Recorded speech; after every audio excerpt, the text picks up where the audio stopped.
our dreams are scattered. We leave our dreams alone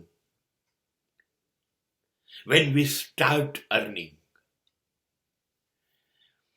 જ્યાં સુધી આપણે કમાતા નથી હોતા ને ત્યાં સુધી આપણા સ્વપ્ન એવરેસ્ટ ઉપર બેસવાના હોય છે.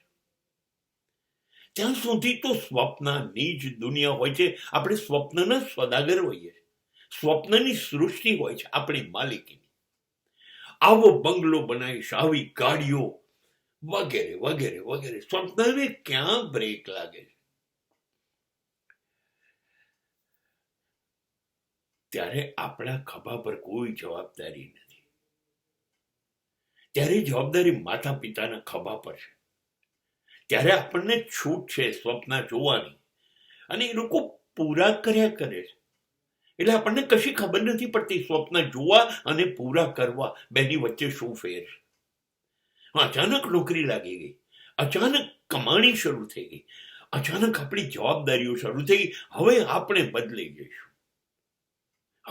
બદલાઈ જઈશું. જે આકાશમાં ઉડતા હતા હવે જમીન પર ચાલતા થઈ જઈશું.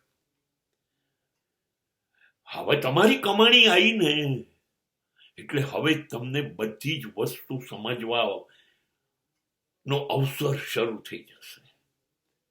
હવે તમે ચાલશે, ફાવશે, ભાવશે ના માણસ થઈ જશે.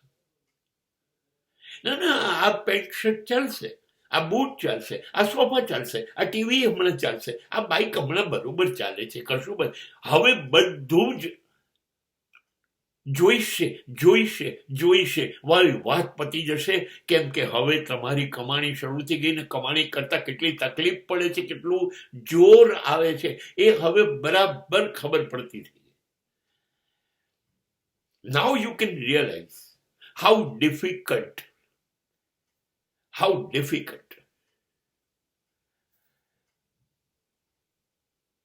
dreams are. સપને તો સપને હૈ આખિર. ત્યારે ખબર પડે કે એને સાકાર કરવા માટે શું કરવું પડશે. કશું થઈ નથી શકતું.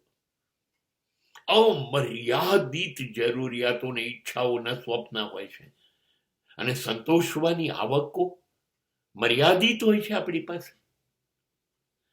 એટલે આપણા હાથ બંધ થઈ જાય છે. આપણી ઈચ્છાઓ ઉપર કાબુ, લગામ લાગી જાય છે. બસ રોકાઈ જઈએ. હવે નહીં, આના વગર ચાલશે. અને જિંદગીએ હવે શીખવાડી દીધું કે સ્વપ્ન જોવા અને સિદ્ધ કરવા વચ્ચે શું ફેર છે.